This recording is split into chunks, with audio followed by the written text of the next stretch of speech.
Elephant and Friend. One day an elephant wandered into a forest in search of friend. He saw a monkey on a tree. Will you be my friend? Asked the elephant. Replied the monkey, you are too big.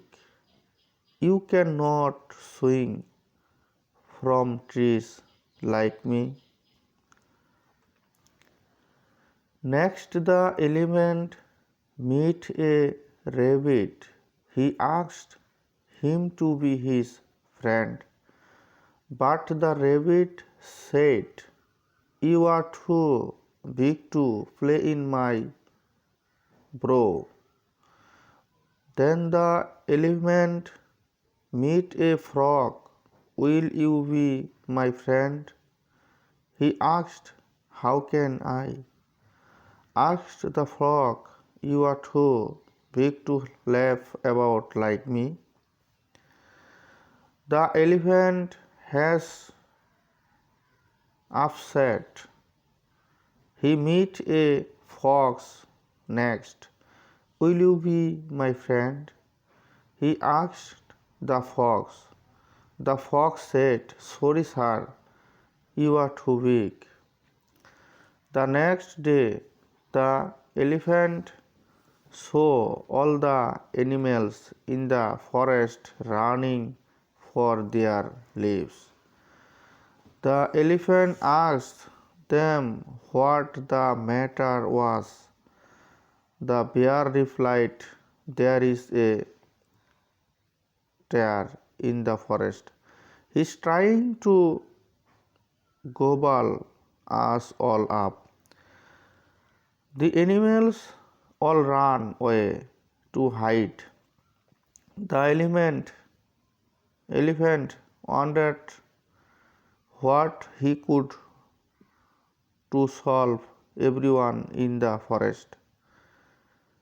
Meanwhile, the tiger kept eating up wherever he could find. The elephant walked up to the tiger and said, please, Mr. Tiger, do not eat up these poor animals.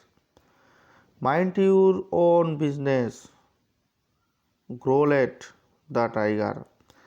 The elephant was a no choice but to give the tiger a hefty kick. The frightened tiger ran for his life.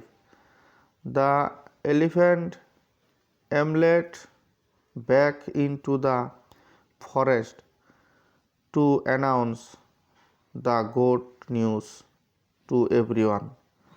All the animals thanked the elephant.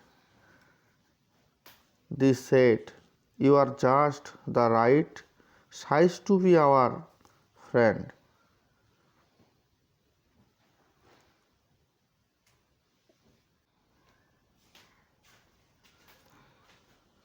The clever frog.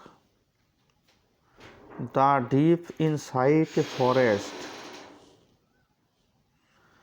there was a pond. Many fishes, carps, and frogs lived in the pond. There was a happy and peaceful life. Among them lived two beautiful fishes named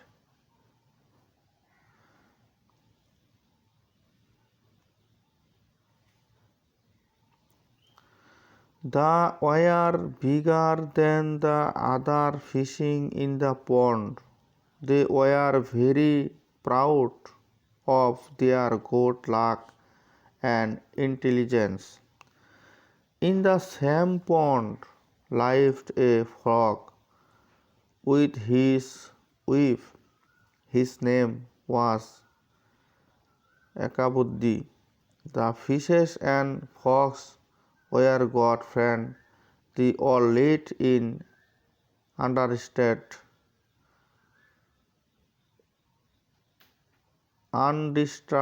life.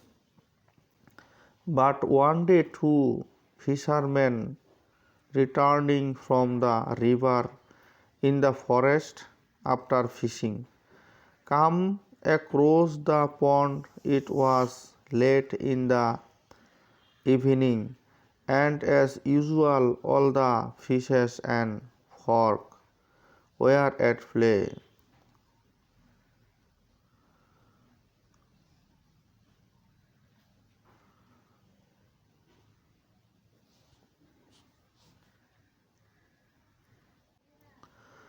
Sahasrabuddhi, Ikabuddhi, and many others joined the game. They lifted high into the air and kissed each other, saying the beautiful scenes. The fishermen were amazed and stopped it in their track. How beautiful the look, said one fisherman. Yes, and so many of them too, replied the other. The pond does not look very deep, said the first fisherman. Let us catch some of them. It is already very late and we have a heavy load to carry a long way. Let's come back tomorrow, suggested the other fisherman. Ekabuddhi turned to the others in the pond and said, did you not hear what the fisherman said? We must leave this pond for a safer place. Just because two fishermen said the would come back to catch us tomorrow. You want you to leave our home and flee. For all we know, they might not come back, said Sahasrabuddhi. Even if they come back to catch us, I know 1,000 tricks to get away. And even if your 1,000 ways fail, I know another 100 ways to escape, said Shatabuddhi. We will not let two fishermen scare us away from our me.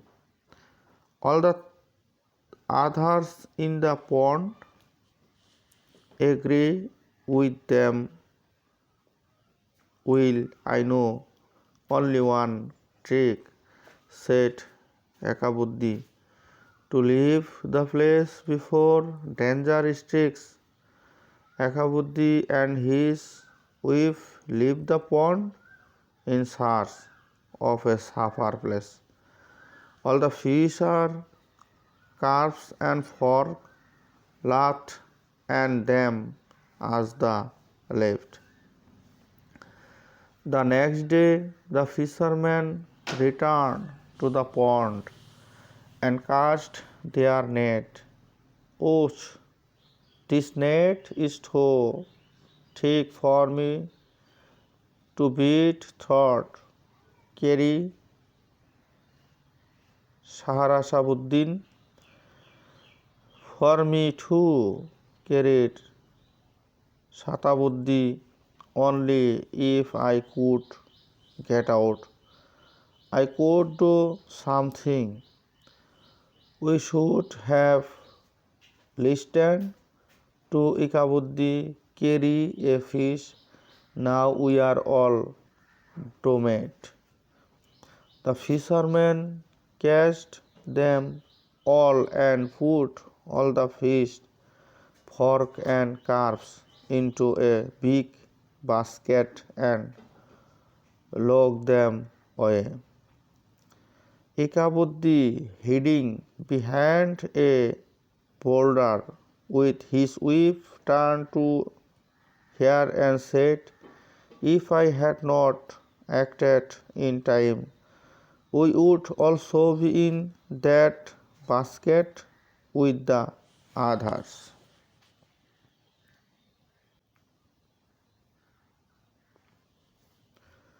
The fork and the ox.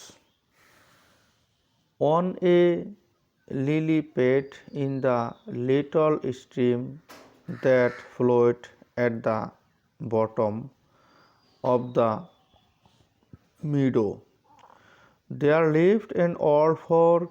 He was a big fork and he was very proud of his size.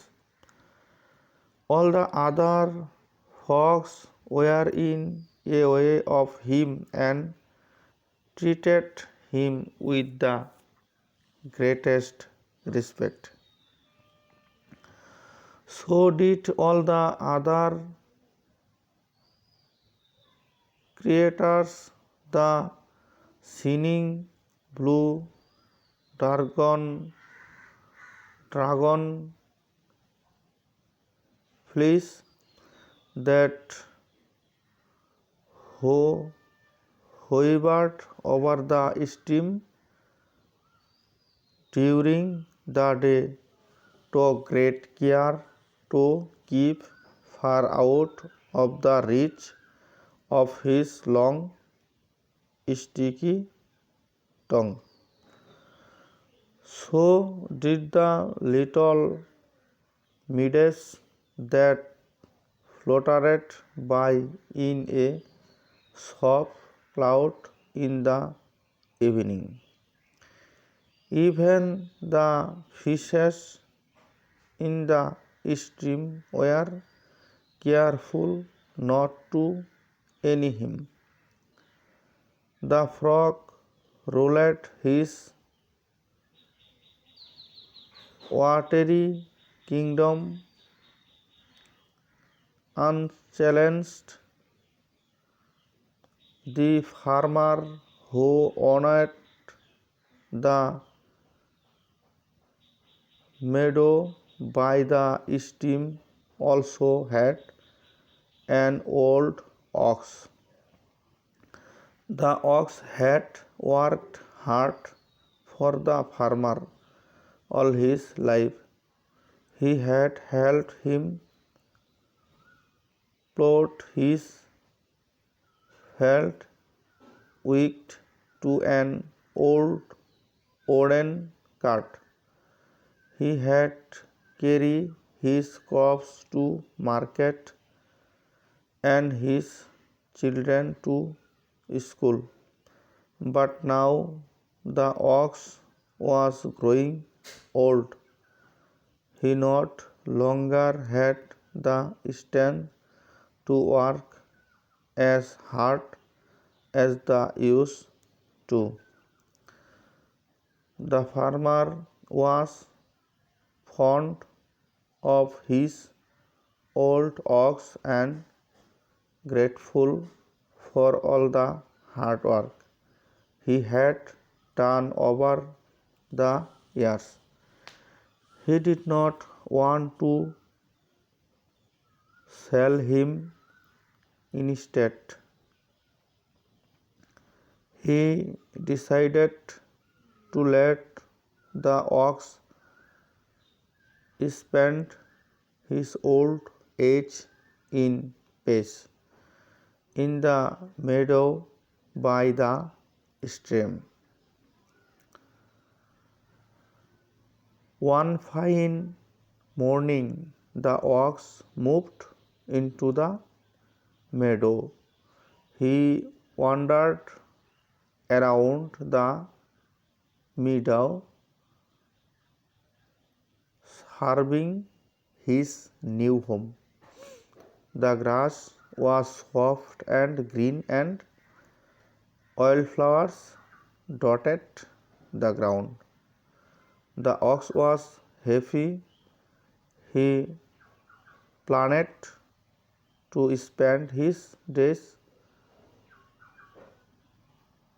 grazing on the sweet, juicy grass and basking in the sun.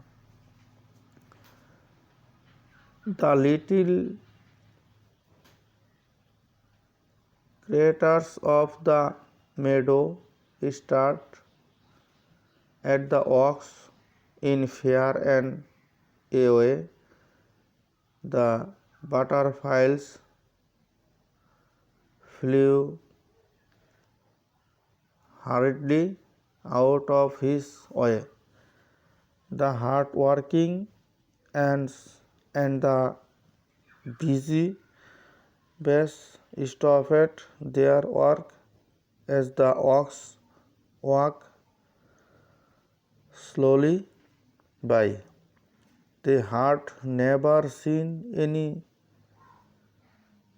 creature as big as the ox.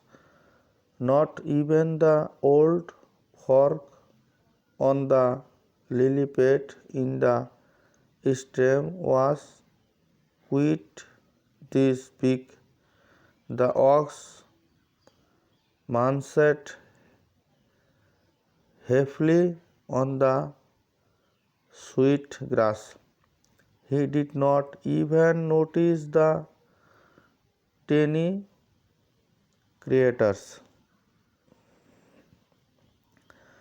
The frog heard the dragonfly chattering excitedly among themselves about the hook monster who had come to live in the meadow. The dragonflies had heard it from the bumblebee, who had heard it from the ladybird, who had heard it from the ants, who had almost been trampled on by them. The monster as it stamped by. It is the largest, biggest, most enormous crater you ever saw, carried the dragonfly. It has hook carving horns on its head and a tail so long and so strong that one whisk of it is enough to blow us all away. The frog did not believe a word that the dragon fleas said. Ha, this monster of yours cannot be bigger than I am. The great and horns and a tail. Bah, they cannot be more fearsome than my long sticky tongue. How could any creator be bigger than him? Was he not the largest, most magnificent fork in the world? The dragonflies were just being rude. The frog stuck out his long, sticky tongue and would have pushed at last a dozen of the dragonflies had the not got in time. Just then the ox strolled down to the stream. He was thirsty and wanted a drink. The dragonflies trembled in fear and rose up in a great singing cloud far above the reach of the ox, curving horns and long tail. The ox drank his fill and walking away from the stream, he settled down for a nap. The old folk on his lily pad saw the ox and wondered what all the fuss was about. The tribal monster was nothing but a silly old ox and not a very large one either. When the ox had walked away, he called out, "He dragonflies, was this your tribal monster?" The dragonflies roasted there, saying, wing and replied, "Yes, yes, frog. Did you see how big the is?" The frog lied scornfully. "Big you call that big? Why, I can be twice as big as that if I want to watch." And the frog took a deep breath, huffed and puffed and swelled up like a balloon. "There I am not as big as him now?" he asked the watching dragonflies, speaking with a little difficulty. "Oh no, fork, not yet," carried the dragonflies. "The monster is much bigger. Look at him sleeping in the grass. He looks hug." "Well, then watch me," said the frog. He took a deep breath,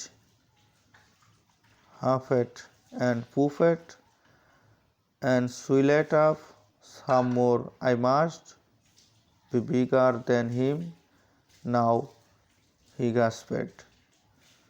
Hono Frog carried the dragonflies. "The monster is much bigger." The frog was quite irritated with the dragonflies. His skin was feeling tight and stretched. It was difficult to sit as he felt he would roll over any moment, and his cheeks were so puffed that his eyes were almost squeezed shut. He could barely see over his hug belly. He was sure he must be at last as big as the ox by now. He decided to make one more attempt. He would show the dragonflies who was bigger. Watch me, he squeaked with great difficulty. He took as deep a breath as he could manage, huffed and puffed and swallowed. He blew and he blew and he blew and he grew larger and larger and larger till suddenly, pop, the frog had burst.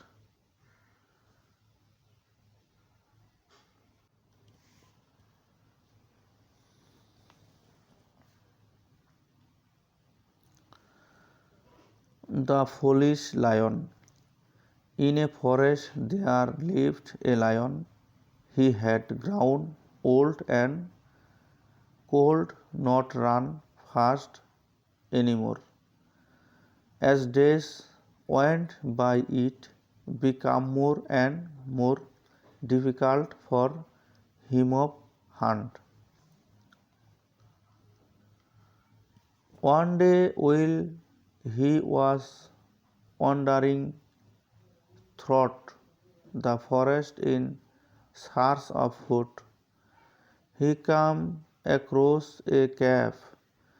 He spat in and smelled the air inside the cave. Some animal must be staying here, I said to himself. He crept inside the cave only to find it empty. I will hide inside and wait for the animal to return, he thought. The cave was the home of a jackal. Every day the jackal would go out in search of food and return to the cave in the evening to rest. That evening the jackal, after having his meal, started towards home, but as he came closer, he felt something wrong. Everything around him very quiet. Something is wrong, the jackal said to himself. Why are all the birds and insects too silent? Very slowly and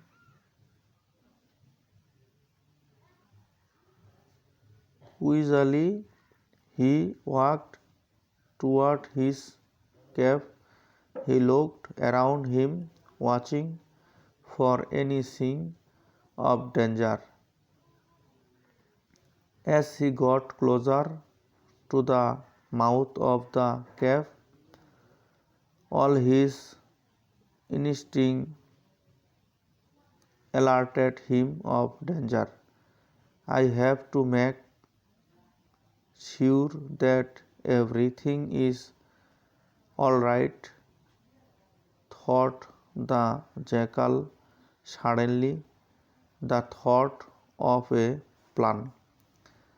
The clever jackal called out to the cave, Hello, my good calf. What happened to you today? Why are you so quiet? The jackal voice echoed deep inside the cave.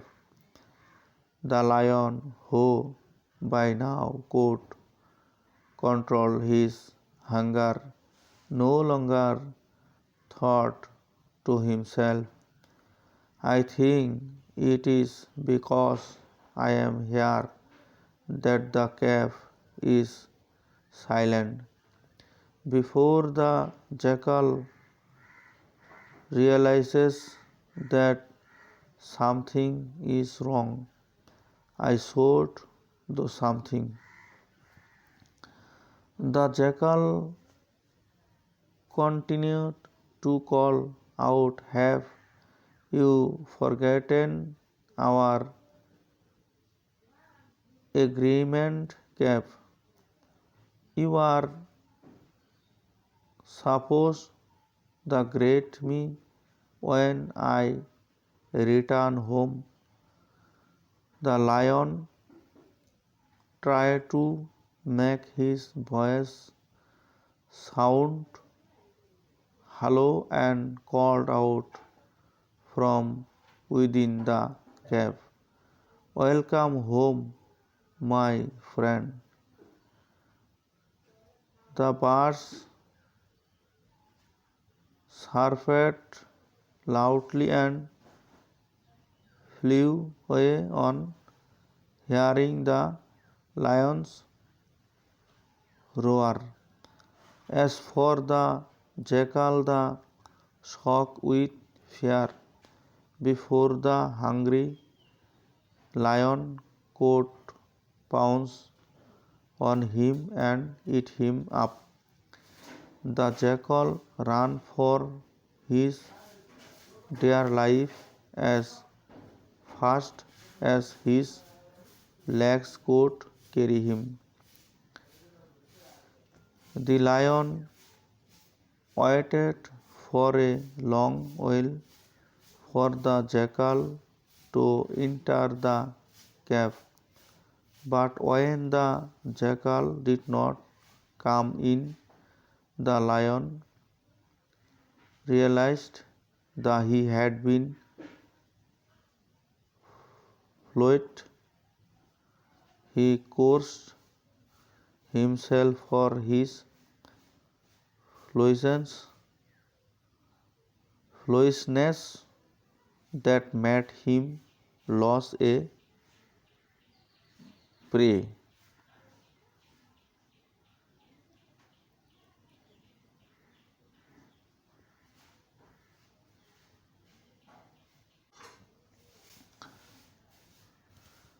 The mouse.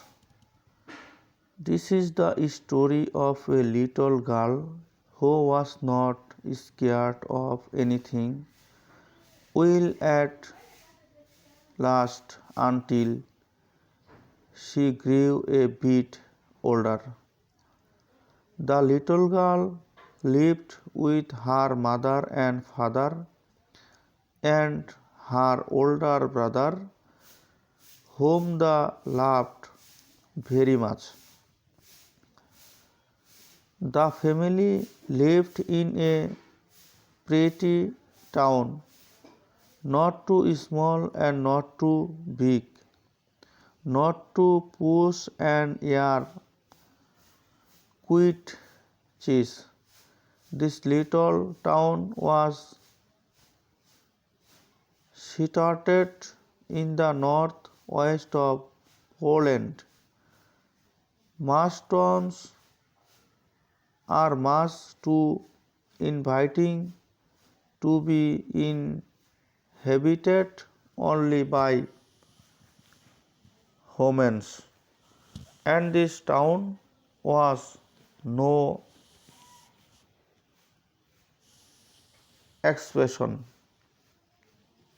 exception. In fact, almost anywhere you go, if you are very quiet, and look very closely. You will soon see numerous creators with which we share our towns and city.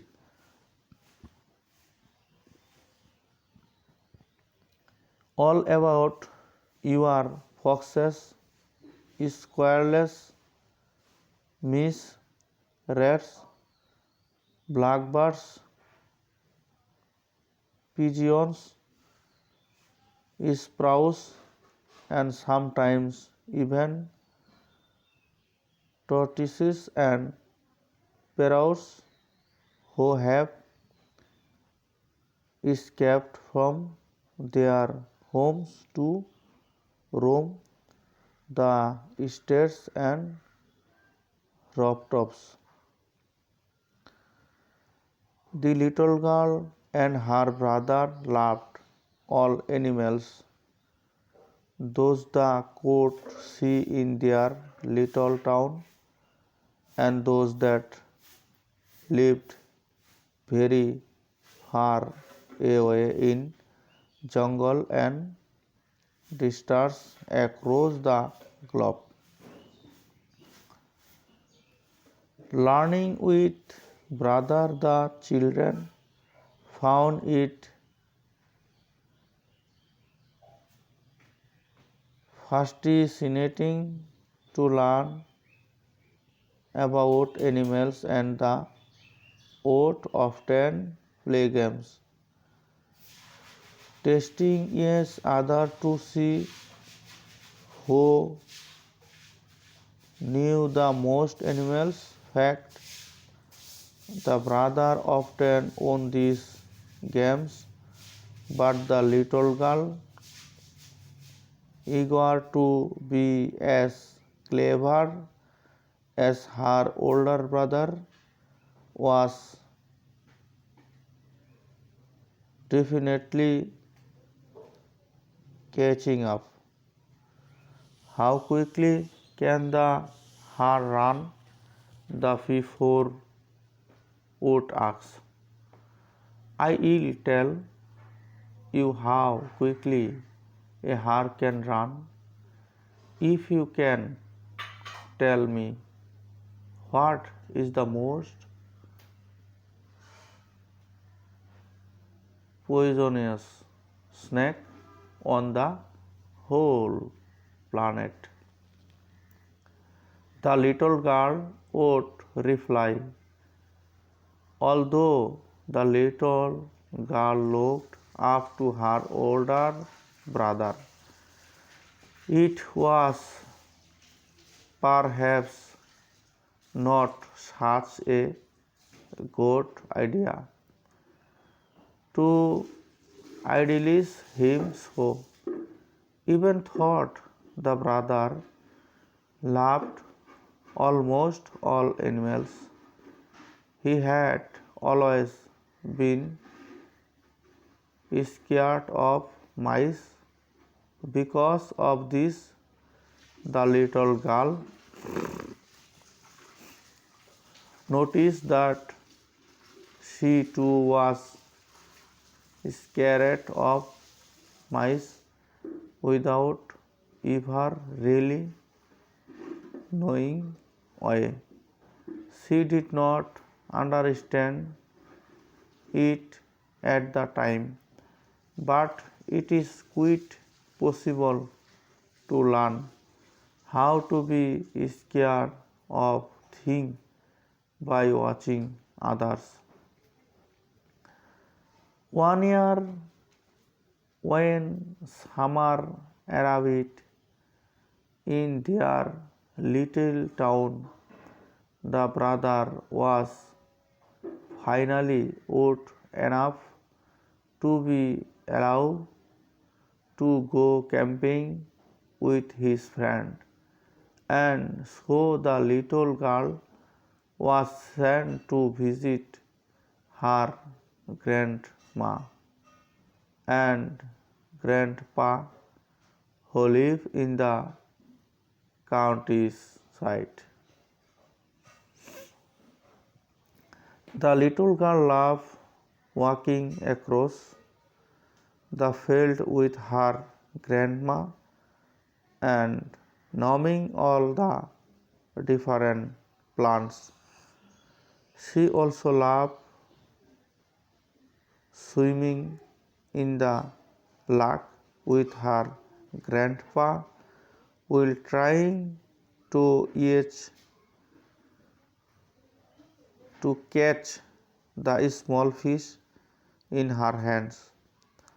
But what she liked the most was going on long walks in the forest with both of them. During these walks, they looked for the first teeny mushrooms that would sprout from the earth after the rain. The little girl also picked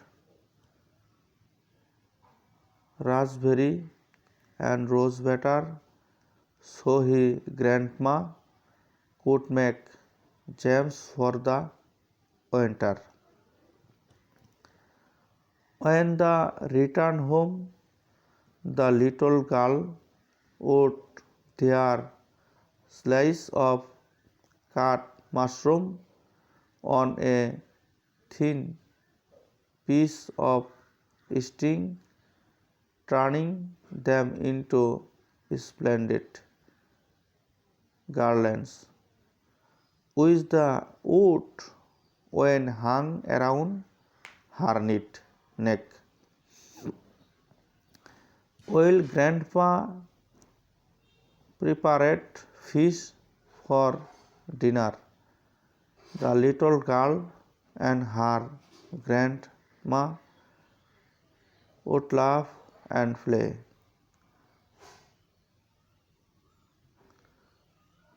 They imagined how funny it would be to decorate a Christmas tree with open row of mushroom garland.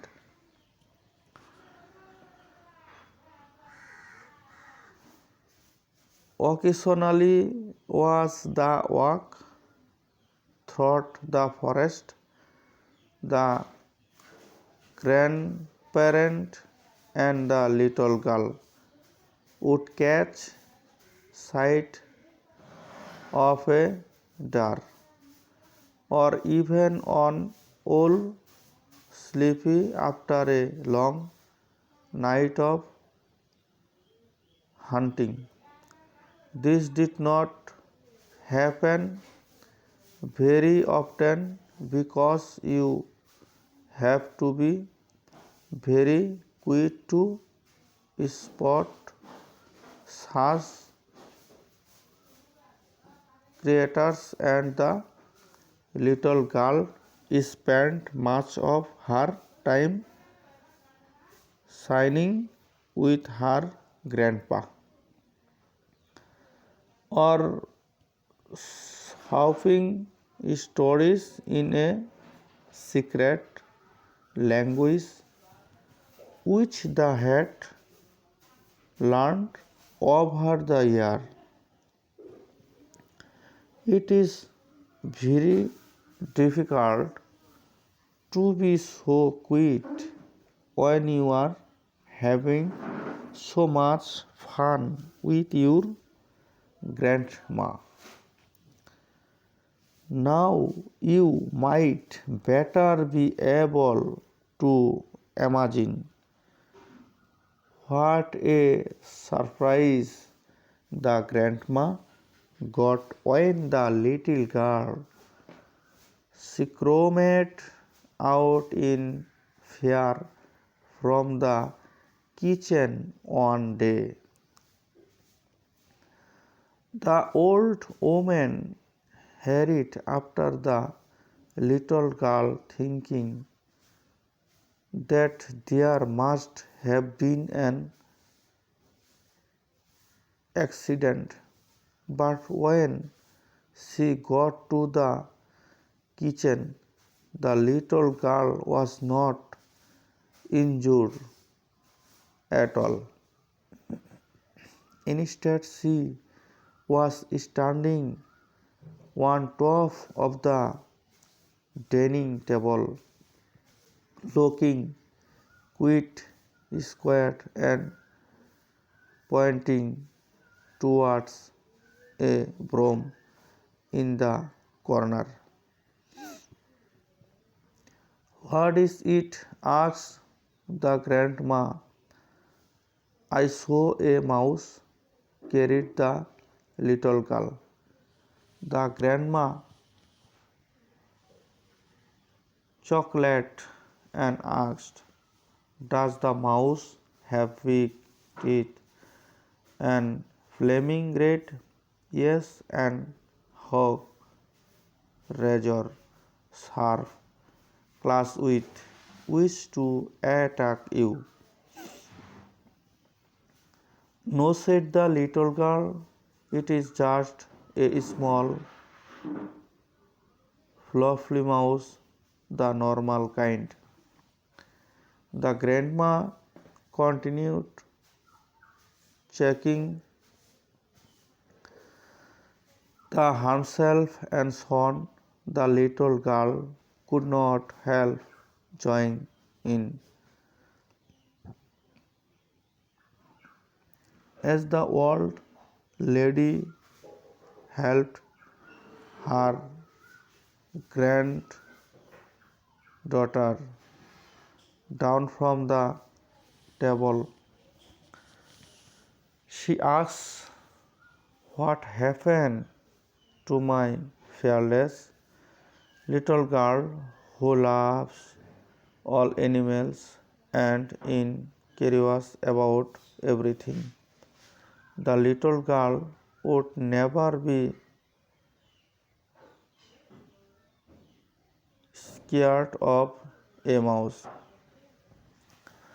The little girl thought about the question for a while and then replied, "Each time my brother says a mouse or a rat, he is really scared if the is scared of mice. Then the must be really horrible because he is very brave, because he is square. I am squared." "But are you actually scared?" asked the grandma. "Or is it just that you have gotten used to acting scared when you see a mouse? After all," the continued, "a mouse is no bigger than your hand."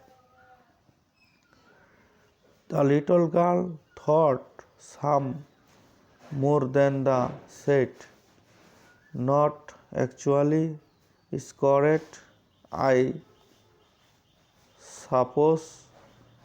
I don't really know."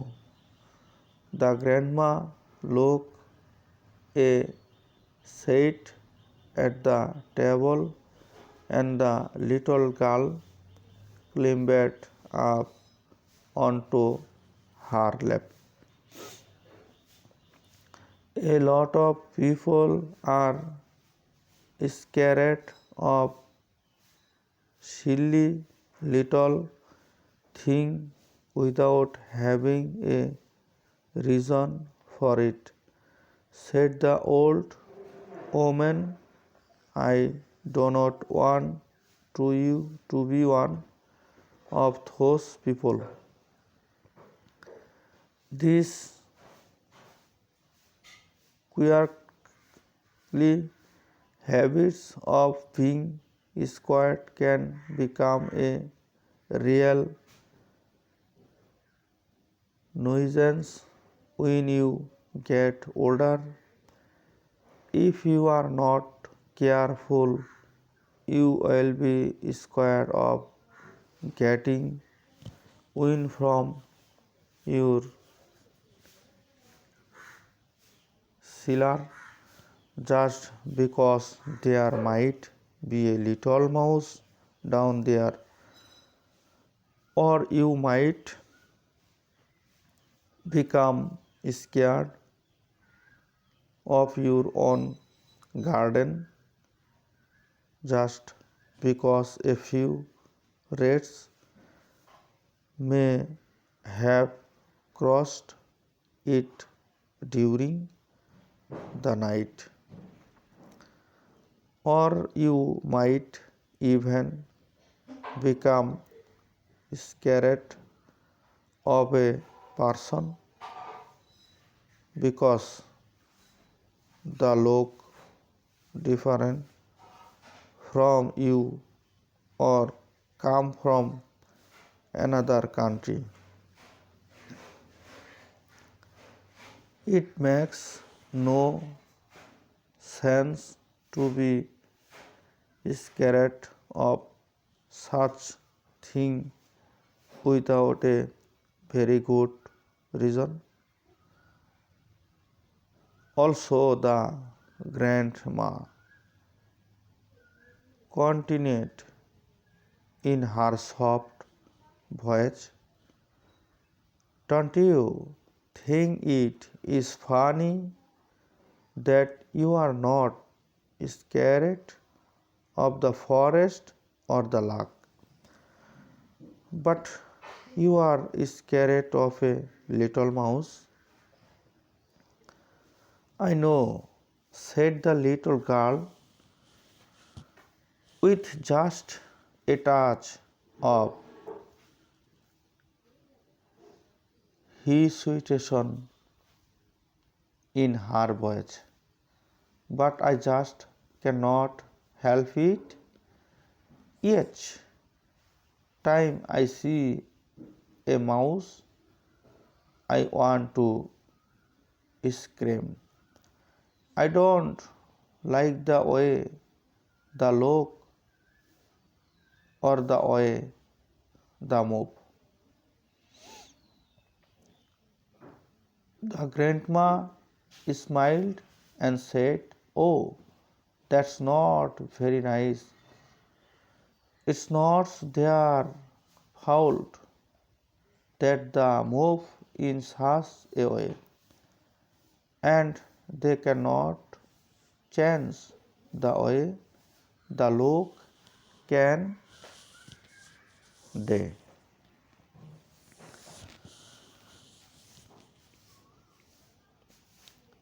I know that once you have your mind set against something, it is difficult to change it. But you might try to focus on what it is you like about mice and that it is you admire about them. If you do that, then the scary things will become smaller and smaller, and soon they will disappear longer altogether. The little girl was not completely convinced to the ask, "Grandpa, please tell me why you like mice so much. What is it? What is that you see in them. The grandma reached across the table for her teapot and poured himself a cup of tea. Well, now, she said, I think I have just the story for you.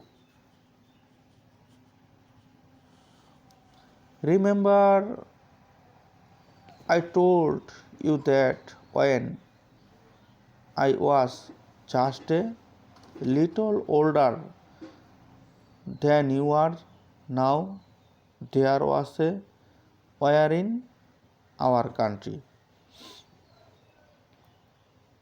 The little girl nodded but remained silent so as best to concentrate on the story. The grandma continued, it was very dangerous for children to play out on the stairs back. Then, because the soldiers of the occupying army could be extremely short tempered and would hit us children if we irritate them or made too much noise. There was never enough food to share between me and my parents and my siblings, and time were very hard. Watching mice was fun and helped me to forget about my troubles, and it turned out that mice were excellent teachers. They showed me how to walk quickly and remain unnoticed. Thanks to that little trick, I was able to visit my friend who lived across the state and gossip with them about boys. The little girl looked up and noticed a check smile appear on her grandma's lips. When she saw the little girl looking up at her, the grandma reached for her tea and took a sip and pretended that she was not smiling at all. Something else the thought me to do, said the grandma, was to respond quickly to any changes. Changes. You see how reflect a mouse can react to any movement and hide in its hole or disappear in the tall grass. By watching mice, I learned how to quickly hide from soldiers and avoid problems. They also showed me how to outward the soldiers' shoulders and neck under their nose to get more food. If you float the mice, we would always find some extra grains, from which we would bake bread.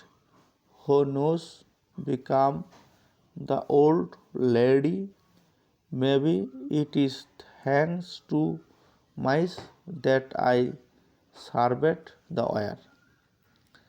The little girl was mesmerized all the time, trying to imagine her grandma as a young girl, gossiping about boys or nagging about under the noise of the soldiers to find food.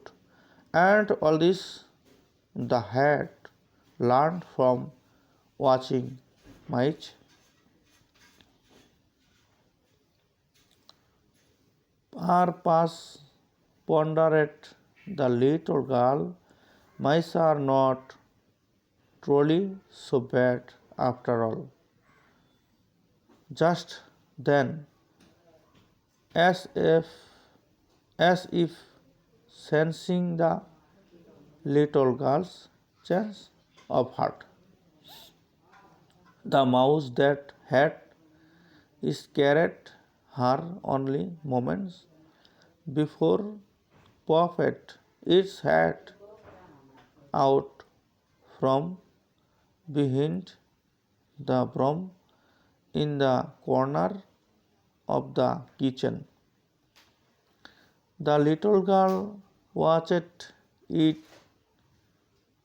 sniffing the air, its whiskers twitching all the time, its little tail curled up behind it like a question mark. There must be some truth in my grandma's ways of dealing with scary things, thought the little girl. After all, my grandma is not scared of anything. Suddenly, the mouse scampered across the floor and deciphered thought the kitchen door and out into the garden. As the watched the mouse decipher, the little girl promised herself that she would think about mice in a more kindly way. And when she got home, she would share the story with her brother so that too would see that mice were really very clever creators and not scary at all once you got to know them.